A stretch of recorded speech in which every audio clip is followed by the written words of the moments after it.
Badan Nasional Penanggulangan Terorisme (BNPT) mengeluarkan sejumlah ciri penceramah radikal yang sempat disinggung oleh Presiden Joko Widodo dalam rapat pimpinan TNI Polri beberapa waktu lalu. Salah satu ciri yang cukup disorot adalah penceramah radikal adalah anti pemerintah, anti budaya dan kearifan lokal. Meski begitu, sejumlah pihak berpendapat jika definisi radikal tersebut terlalu dangkal hingga rentan bikin gaduh. Seberapa tepat ciri-ciri radikal tersebut disematkan, apa kemudian langkah kewaspadaan jika memang ada temuan radikalisme di kalangan penceramah? Kita elaborasi lebih lanjut dengan narasumber yang sudah bergabung secara virtual dari luar studio ya. Yang pertama kita sudah terhubung dengan Al-Qaidar, pengamat terorisme. Selamat malam Pak Al-Qaidar. Apa kabar Pak? Ya, selamat malam. Alhamdulillah sehat. Oke, baik, terima kasih Pak Al-Qaidar sudah bergabung, dan juga ada Pak Irfan Idris, Direktur Deradikalisasi BNPT. Pak Idris, apa kabar Pak? Sehat? Alhamdulillah sehat. Assalamualaikum warahmatullahi wabarakatuh. Waalaikumsalam warahmatullahi wabarakatuh. Terima kasih Bapak-Bapak sudah menyempatkan waktu malam ini. Kita langsung saja. Saya ke Pak Irfan dulu kalau gitu. Pak Irfan, banyak kemudian setelah Presiden kemarin menyatakan soal penceramah radikal dalam Rapimnas TNI Polri, tapi kemudian disikapi oleh BNPT dengan mengeluarkan ciri-ciri penceramah radikal. Ini yang kemudian menjadi pertanyaan publik, kenapa kenapa harus dikeluarkan ciri-ciri itu? Apa kemudian yang mendasari sehingga BNPT harus mention itu? Baik, yang pertama ini menjadi bahan peringatan buat kita seluruh bangsa Indonesia bahwasanya kita negara kesatuan Republik Indonesia memiliki cita-cita dan tujuan nasional Republik Indonesia, kemudian mendasar pada 4 konsensus dasar berbangsa, yaitu Pancasila, Bhinneka Tunggal Ika, NKRI, dan Undang-Undang Dasar 1945. Kita harapkan bagi setiap penceramah tentunya merujuk pada materi-materi ini, jangan justru sebaliknya menolak Pancasila. Pancasila ini adalah falsafah dasar ideologi kita berbangsa dan bernegara yang sudah final, karena negara kita bukan negara agama, negara kita negara bangsa. Tentu harus mengacu ke sini, ke 4 konsensus dasar berbangsa ini, di dalam bagaimana melindungi segenap bangsa dan seluruh pada rakyat Indonesia sebagai salah satu tujuan dari nasional negara kesatuan Republik Indonesia, agar jangan bahasanya katanya ceramah, tetapi justru sebaliknya. Ceramah itu kan mencerahkan, bukan menyesatkan. Ceramah itu bagaimana kita memotivasi masyarakat dengan tafsiran-tafsiran keagamaan, bukan sebaliknya menanamkan kebencian dan menyebarkan permusuhan. Inilah fakta yang terjadi lewat media sosial. Bahkan tidak sedikit masyarakat kita yang terpapar dengan langsung berbaiat kepada kelompok-kelompok yang suka menyuarakan ceramah-ceramah yang katanya ceramah, pengajian, tarbiyah, taklim, halaka, tapi ternyata isinya itu tidak sesuai dengan falsafah kita sebagai bangsa Indonesia yang sudah memiliki dasar negara, dan tidak akan kita kita tidak akan merubah lagi dasar negara kita, yaitu Pancasila. Pancasila. Nah, berbicara tentang radikal tentu menjadi common known, menjadi pengetahuan umum bersama. Bukan caranya, tetapi mungkin isinya. Kalau caranya berteriak-teriak dengan penuh semangat sebagai orator, ya tentu itu tidak bisa kita katakan itu radikal. Tetapi kalau misalnya caranya lembut, tetapi isinya yang sangat-sangat tidak sesuai dengan konstitusi, di antara 5 yang disampaikan oleh Pak Brigjen Nur Wahid sebagai penceramah radikal, tindak lanjut dari perhatian dan kehati-hatian kita semuanya di dalam mencerahkan masyarakat atau mendengarkan ceramah baik langsung maupun lewat media sosial. Pak Irfan, jadi artinya BNPT menyimpulkan definisi radikal itu tadi, dari 5 ciri tadi bisa diartikan bahwa itulah yang dipahami sebagai radikalisme, begitu? Ini definisi radikalisme yang ada dalam undang-undang, itu definisi terorisme. Tetapi akibat dari sebuah radikalisme itu kan lahir terorisme. Jadi semua teroris pasti radikal, tapi tidak semua yang radikal itu teroris. Ini selalu menjadi perbincangan ciri-ciri, kriteria, ciri-ciri. Biasa orang yang tidak memahami dia larikan ke ciri-ciri fisik yang kebetulan melakukan aksi kejahatan seperti itu, dianggap teroris. Padahal ada juga yang tidak menggunakan pakaian seperti itu, tidak digeneralisir. Akan tetapi yang tidak mengacu pada 4 konsensus dasar berbangsa dan mencela pemerintah, menanamkan kebencian, penyebaran permusuhan, kemudian mencela budaya-budaya lokal, ya disampaikan disampaikan dikatakan bid'ah dan lain-lain sebagainya, disesatkan. Ini kan bukan ceramah sebenarnya. Ini menyesatkan masyarakat. Bagaimana mereka menjauhkan budaya asli bangsa Indonesia, kearifan lokal dengan tafsiran-tafsiran keagamaan yang diadopsi dari negara-negara lain yang tidak sesuai dengan kondisi masyarakat kita yang kaya dengan kearifan lokal, dengan kearifan lokal yang senapas dengan ajaran agama yang kita yakini di negara kita. Oke, tapi kemudian kalau publik menilai BNPT justru mengasosiasikan definisi penceramah radikal dan ciri-ciri tadi dengan agama tertentu, bagaimana menjawabnya? Berbicara agama, dimanapun agama yang dominan itu, di situ dia menunggangi. Ya, di Indonesia mayoritas Islam, jadi dia masuk lewat ajaran agama Islam, dan yang syarat dengan bahasa-bahasa ayat-ayat yang bisa ditafsirkan untuk membenarkan dan melegitimasi bentuk kriminal yang dia lakukan di dalam melakukan aksi kejahatan, karena ideologinya ada ideologi kekerasan yang menghalalkan segala macam cara. Tujuan kita adalah bagaimana agar masyarakat memahami, mengetahui. Jangan asal ada orang seolah-olah berceramah, tetapi endingnya nanti mencuci otak. Karena itu sudah banyak fakta yang terjadi. Ini bukan mengada-ada, tetapi fakta yang kita temukan di masyarakat, bahwasanya tidak sedikit yang mengatakan ceramah, tarbiyah, tetapi tidak ada Pancasila, menolak NKRI. Tapi kok tinggal di NKRI? Oke, baik Pak Irfan, kita sudah dapat poinnya. Saya langsung ke Pak Al-Haidar. Pak, apakah sudah tepat atau seberapa tepat kemudian ciri-ciri yang disampaikan oleh Pak Irfan tadi soal penceramah radikal? Benarkah begitu atau bagaimana perspektif dari Anda? Iya, secara nomenklatur itu salah ya. Sangat salah, saya kira ini. Salahnya di mana? Yang namanya kalau yang disebutkan tadi itu ciri-cirinya adalah ideologinya khilafah, anti pemerintahan yang sah, anti Pancasila, takfirisme, ya, kemudian eksklusif, sektarian, begitu. Itu sebenarnya bukan ciri radikalisme, tapi itu adalah ciri anarkisme. Anarkisme itu adalah ideologi yang tidak tergantung dan tidak berakar kepada pemerintah. Jadi itu yang disebut dengan anarkisme. Jadi kalau radikalisme itu justru maknanya adalah dia berakar. Radix itu artinya akar. Jadi dia berakar kepada satu pemahaman, satu ideologi, satu falsafah yang sangat kuat. Satu etika atau satu sumber hukum yang sangat kuat, yang kemudian yang mendasari dia bergerak. Misalnya katakanlah peristiwa 10 November tahun 45 di Surabaya, itu adalah peristiwa di mana terjadinya gerakan radikal dari rakyat. Jadi itu yang boleh disebut sebagai radikalisme. Ada semangat anti kolonialisme, anti imperialisme yang sangat kuat yang mendasari gerakan tersebut. Sementara yang dirumuskan dengan 5 ciri yang sudah dinyatakan oleh BNPT itu, saya kira itu salah kaprah. Karena itu penggunaan konsep istilah yang memang oleh kebanyakan kaum birokrat memang sering sekali membawa istilah-istilah tertentu yang kemudian salah konsepsi ya. Misalnya penggunaan istilah milenialisme, milenial itu ya milenarian.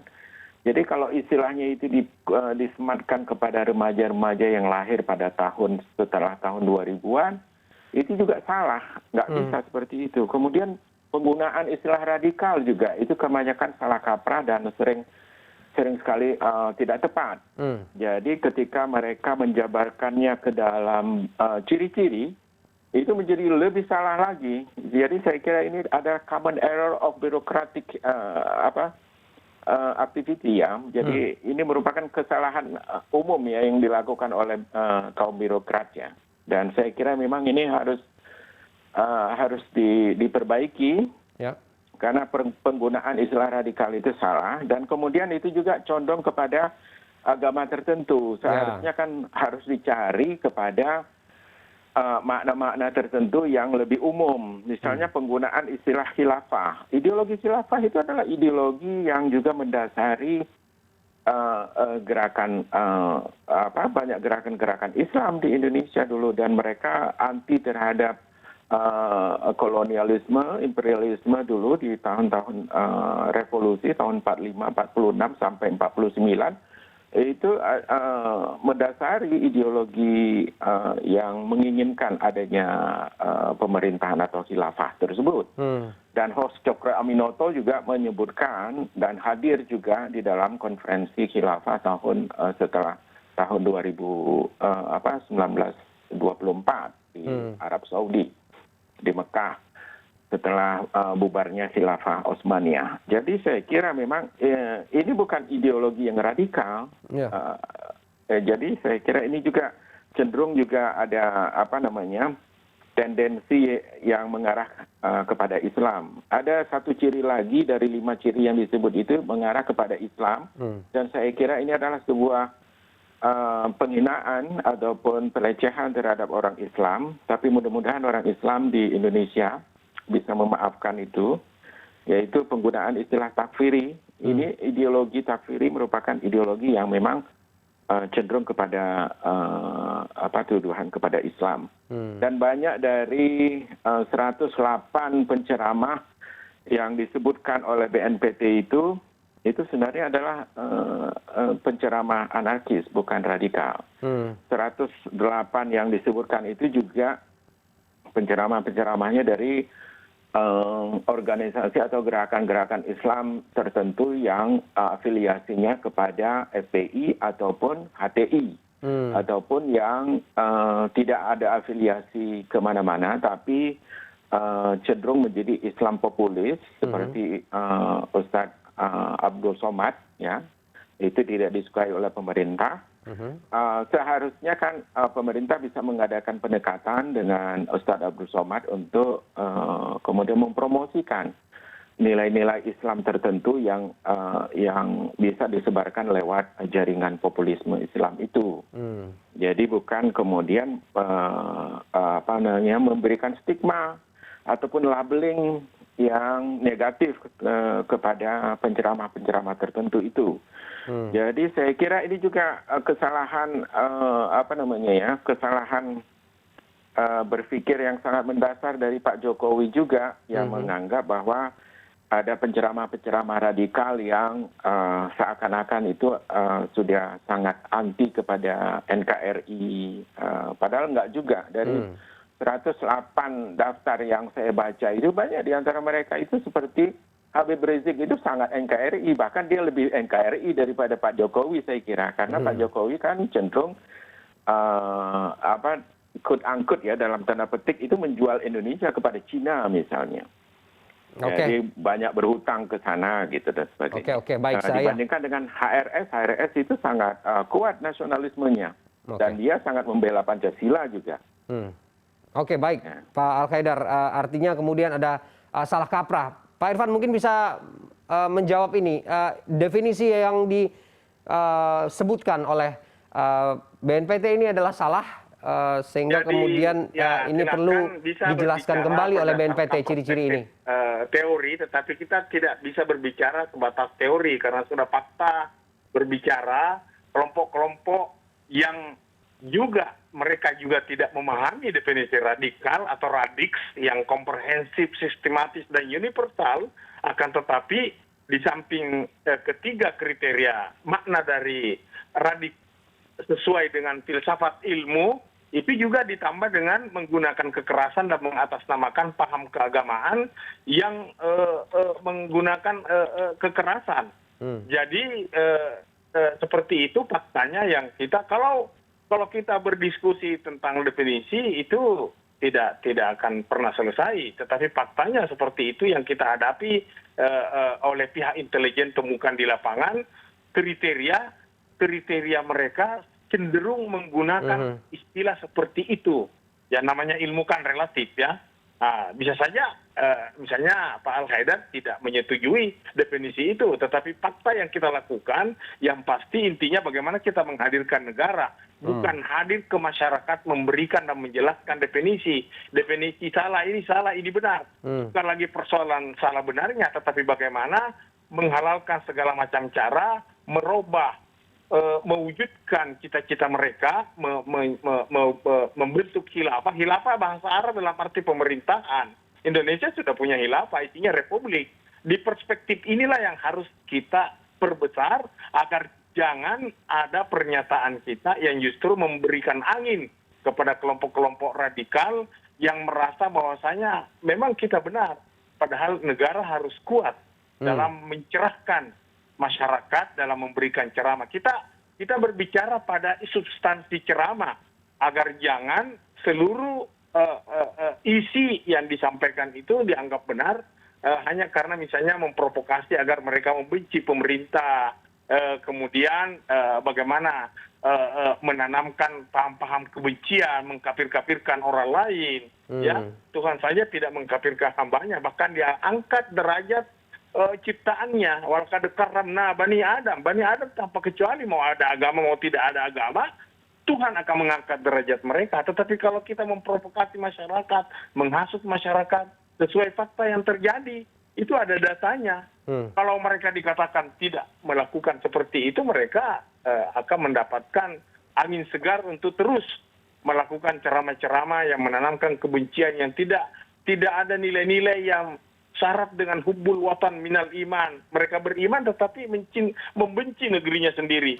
Bagaimana bisa Anda tinggal di negeri Indonesia kalau Anda tidak setuju dengan pemerintah? Ini Indonesia ini anak kapal besar, jangan dibocorkan karena kita bisa ditenggelamkan semuanya. Jadi lebih kepada prevensi, peringatan, mengajak, jangan-jangan mereka tidak tahu. Ya, kita sampaikan bahwasanya negara kita negara plural. Kita sudah selesai persoalan-persoalan ideologi, persoalan-persoalan dasar negara kita sudah ditetapkan oleh founding father. Mari kita membaca sejarah bangsa kita, bukan sejarah bangsa-bangsa lain yang menciptakan ilusi-ilusi bentuk negara yang tidak berdasar dan kemudian hanya berakhir pada derita dan dulu lanta yang kita saksikan sekarang ini. Baik, Pak Irfan, kita sudah dapat standing point dari BNPT bahwa kemudian itu hanya masalah bagaimana memahami terminologi saja ya dari definisi itu tadi. Kita akan nanti sambung lagi diskusi kita bagaimana meningkatkan kewaspadaan dan pemantauannya akan seperti apa nanti kalau kemudian sudah disebutkan ciri-ciri seperti ini. Kita nanti akan elaborasi lebih lanjut. CNN Indonesia Newscast segera kembali usai jeda.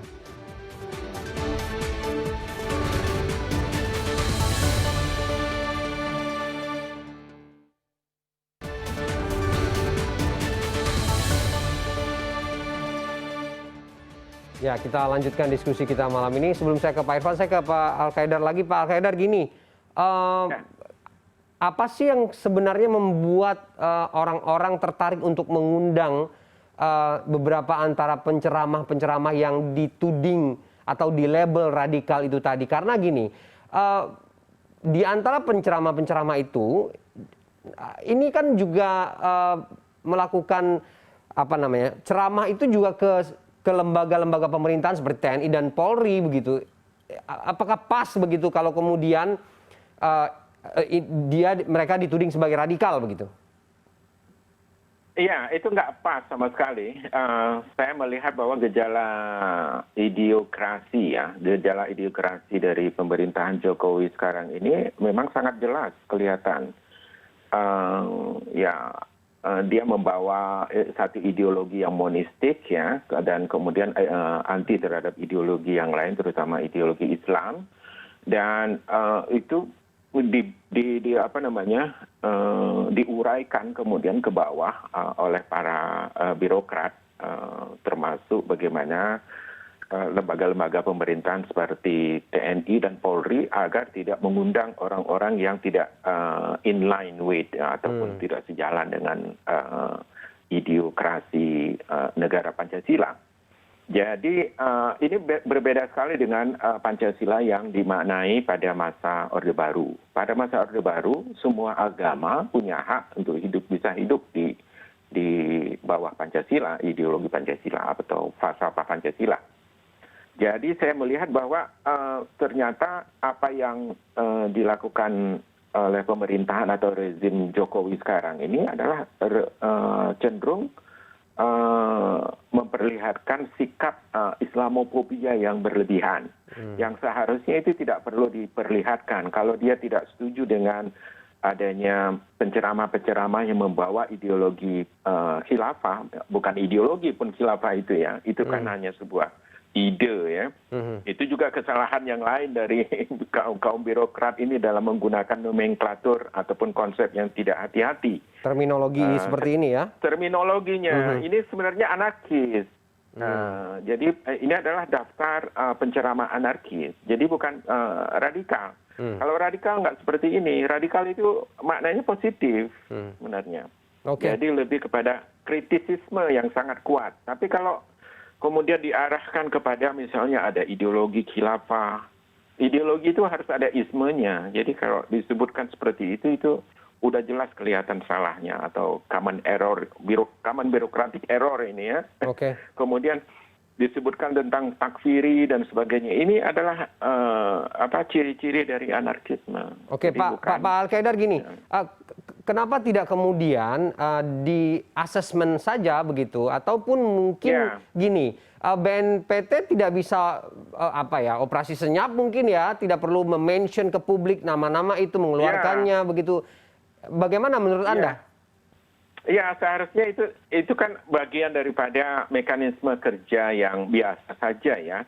Dan ini bukan persoalan definisi, tapi ini persoalan yang sangat fundamental, yang sangat mendasar bahwa kesalahan merumuskan terminologi akan mengakibatkan terjadinya kesalahan konseptual, kemudian kesalahan teoritis, dan kemudian kesalahan paradigmatik.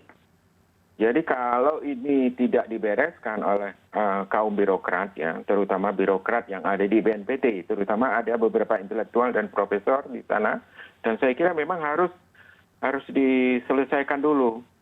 Jadi ini kita akan malu nanti sama David Graeber misalnya, yang merupakan antropolog yang anarkis juga, yang dia tidak menggantungkan hidupnya pada pemerintah, bahwa hidup dia, mati dia itu tidak tergantung kepada pemerintah. Jadi harus adanya seperti itu. Kalau enggak, ini akan terjadi kesalahan terminologis terus ini dari pembuat kebijakan, terutama dari pemerintah, birokratnya. Baik. Saya ke Pak Irfan. Pak Irfan gini, kalau memang sudah terpantau begitu ya, bahwa ada penceramah-penceramah radikal seperti ini yang disebutkan itu, kenapa tidak kemudian dilakukan saja mekanisme kerja seperti yang tadi disampaikan oleh Pak Al-Qaedar begitu? Mungkin perlu diasesmen ulang begitu, atau dipastikan berkoordinasi dengan lembaga-lembaga keagamaan mungkin ya, seperti MUI mungkin ya, untuk memastikan bahwa memang tidak ada unsur-unsur yang tadi disebutkan, sehingga ciri-ciri tadi tidak sekedar memberikan label saja begitu.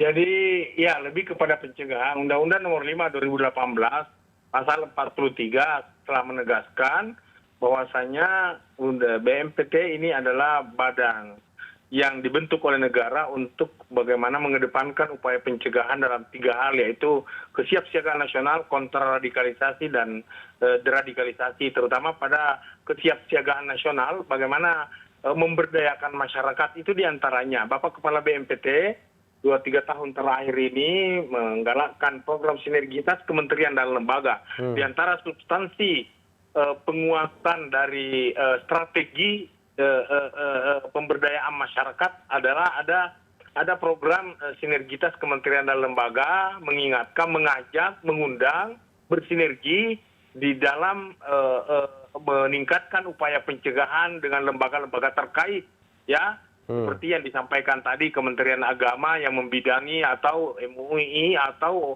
organisasi-organisasi dakwah di setiap daerah ini ada ada apa namanya kelompok-kelompok organisasi dakwah yang menghimpun dan mengorganisir. Tentunya ini ada namanya penguatan materi-materi dakwah dengan strategi dakwah, karena ada filsafat komunikasi perspektif kitab suci Al-Quran itu juga sudah diketahui bersama. Ada mulai dari perkataan yang lembut, yang baik, yang ma'ruf, yang tersampaikan, yang mudah dipahami. Kemudian yang tegas, keras, tapi tidak kasar. Ini yang bisa kita elaborasi di dalam kerjasama dengan lembaga-lembaga terkait di dalam mengingatkan, mencerahkan, bukan hanya penceramah, bukan hanya panitia dalam sebuah event organizer atau di rumah ibadah, akan tetapi masyarakat secara keseluruhan diingatkan bahwasanya yang keluar dari rambu-rambu ini tentunya perlu kita hati-hati agar jangan masyarakat tidak paham bangsanya sendiri, tidak paham konsensus dasar berbangsa yang harus dijadikan dasar di dalam bernegara, bermasyarakat, dan berbangsa di negara Kesatuan Republik Indonesia. Ini terus kita lakukan, ya, kita lakukan dengan forum-forum yang ada di masyarakat untuk kita duduk bersama, mencari fenomena-fenomena dan menyelesaikan masalah yang muncul agar permasalahan-permasalahan kebangsaan, kemasyarakatan, keumatan, keagamaan jangan terulang dan jangan menjadi sebuah paham yang diikuti yang menyebabkan mereka terpapar, ya, meninggalkan negeri sendiri hanya karena baru 1, 2, 3 bacaannya, baru satu gurunya. Ya, namanya ceramah kan bagus tujuannya, hanya saja pemahaman masyarakat kan berbeda-beda. Ya, akhirnya harus ada variasi di dalam menyampaikan dakwah-dakwah dan ceramah keagamaan kepada masyarakat kita. Karena negara kita bukan negara agama, tetapi masyarakatnya semua beragama. Ya, tidak ada orang di Indonesia yang tidak punya agama dan keyakinan. Saya kira demikian. Ya, baik Pak Irfan. Saya terakhir ke Pak Al-Qaedar. Kalau sudah begini ya, Pak Al-Qaedar, bagaimana kemudian memantaunya? Apa yang menjadi kewaspadaan? Ini rentan sekali bikin gaduh. Apa sebaiknya yang harus dilakukan oleh pemerintah? Ya, pemerintah sebaiknya tidak perlu membuat lembaga-lembaga baru ya, karena cukup menggunakan Departemen Agama atau Kementerian Agama untuk mengantisipasi atau untuk mengcounter. Misalnya ada ceramah-ceramah ataupun khutbah-khutbah ataupun tausiah-tausiah yang disampaikan oleh